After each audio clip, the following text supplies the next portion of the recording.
Welcome to the New Commission's Artist Talk series for the new site-specific artworks, sponsored by the Houston Airport System at George Bush Intercontinental Airport and Houston Hobby Airport, on behalf of the City of Houston's Mayor's Office of Cultural Affairs.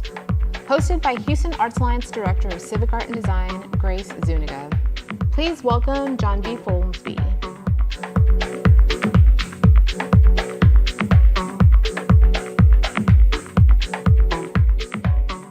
My name is Janavi Folmsbee, and I am a marine conservation artist. I live and work in Houston, Texas.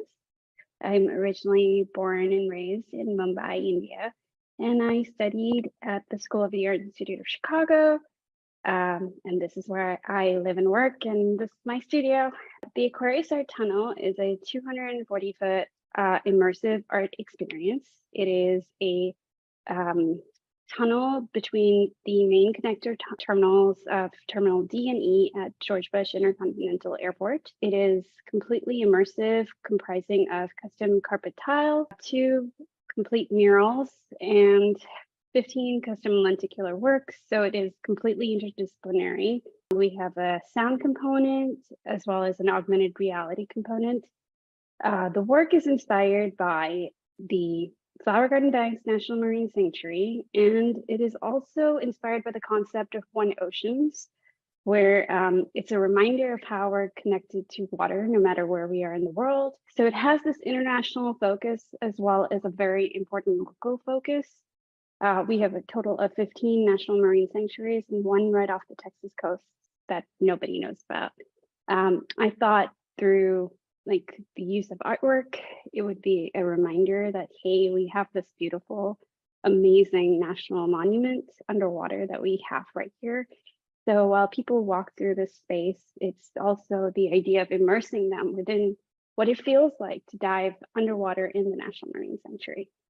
And that is what the space is supposed to remind people of. The reason I called it the Aquarius Art Tunnel, I kept thinking about how we're connected to each other through constellations in the night sky.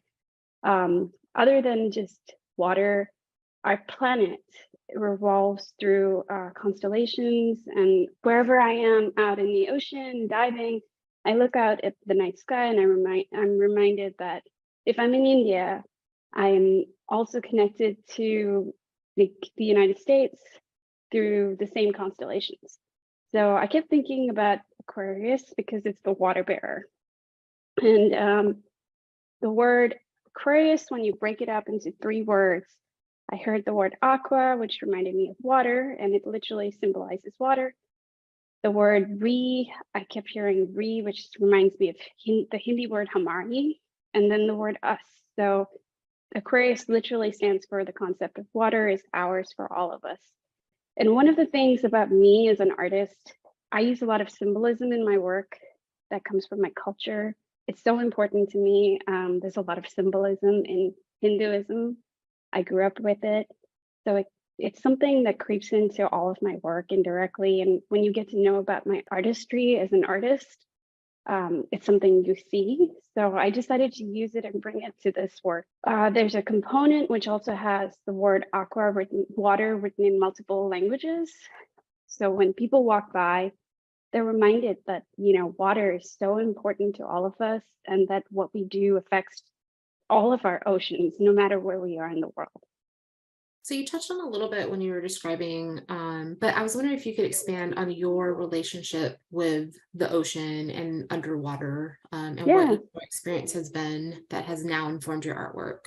Around 13, actually it's been 14 years ago, I started scuba diving. And the reason I started diving was because when I first moved to Chicago, I felt very displaced. And then when I moved back to India, I felt even more displaced because I had just left India to go to this, amazing art school.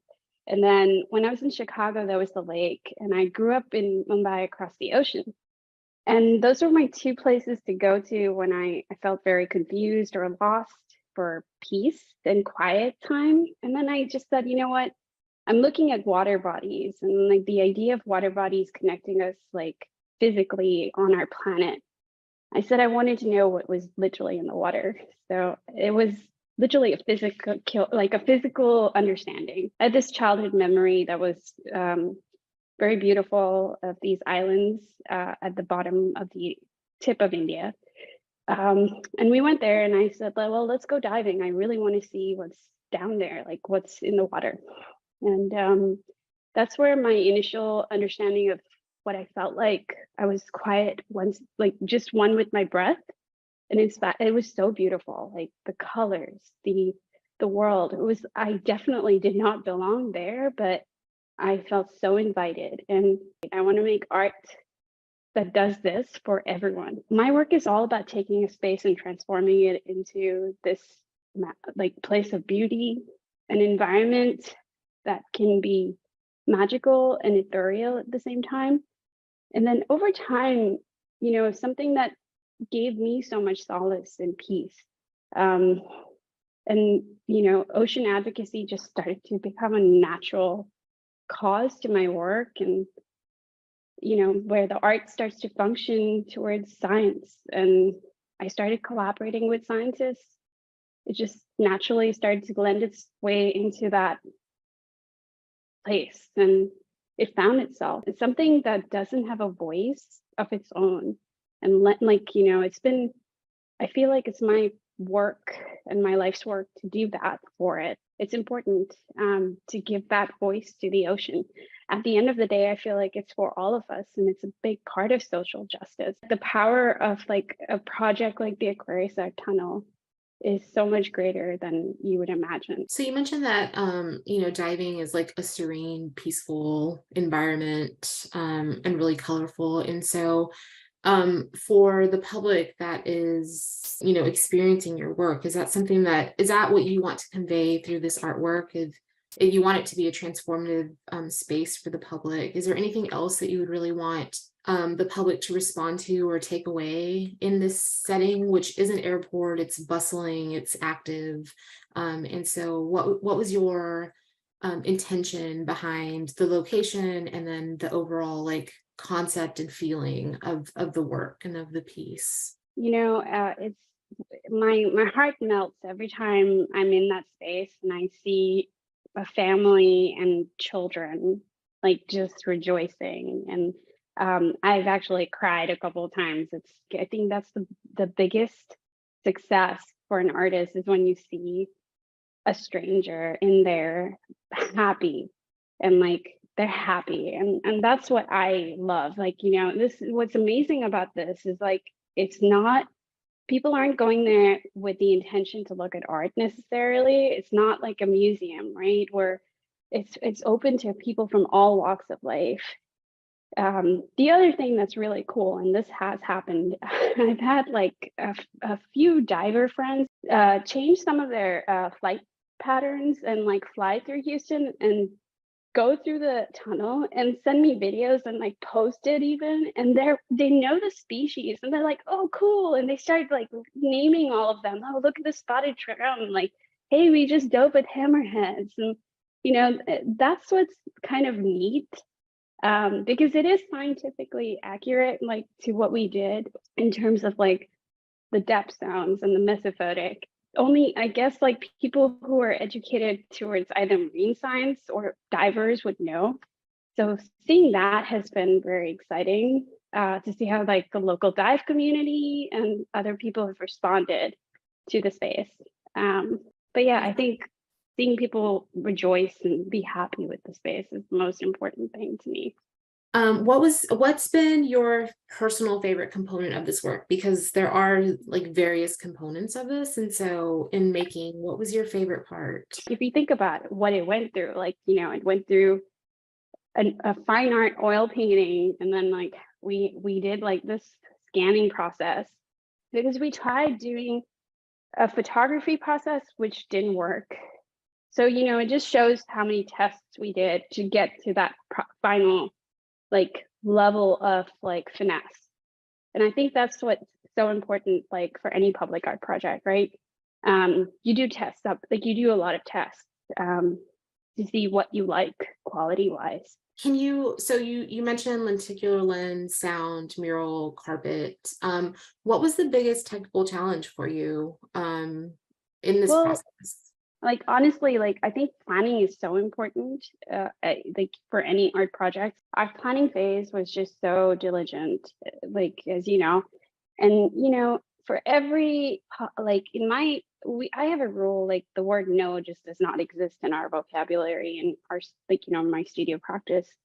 It's all about problem solving, which I think is so important. Which is why when you get to the final stage of things, it runs smoothly. Like, you plan and you plan. Like, I feel like if you don't have that sense of planning, there's always a room for failure. It's better to just get to that level. And it also took years to get here. It didn't happen overnight. I shadowed my parents as a kid. I think that really helped. I think all of that lent to like all of like, where I am today and just working with some amazing producers in town. Like I feel blessed because it didn't happen overnight. It took a long time to get here. I feel like every small little public art project that I've done to get here, if that makes sense. Every time we hit a hurdle during the planning process, it was easy to move forward to find another solution. So, and the only things that I guess we hit or changed really were just like a few things with our sailing design initially. Sorry. Oh, no, go ahead. No. I said like other than that, I felt like the project was smooth sailing relatively. So yeah. And you mentioned previous public art installations. And so how has this project and process differed from your previous experiences?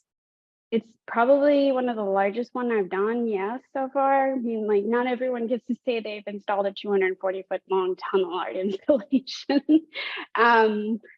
It's definitely more interdisciplinary, which I love. I feel like a lot of people call me a muralist, and I'm like, no, that's not what I do. I do way more than just murals. Like, I'm actually trained traditionally as an oil painter, which a lot of people don't know, and fiber studies. I went to like the most interdisciplinary art school. I also know glass blowing. Like, I can't wait to use all of these materials, actually. So I was so excited that I got to do so much more technique wise and show that off actually. What I love about this project was it allowed me to be more modular, and it is modular. It had to be because it's an airport, right?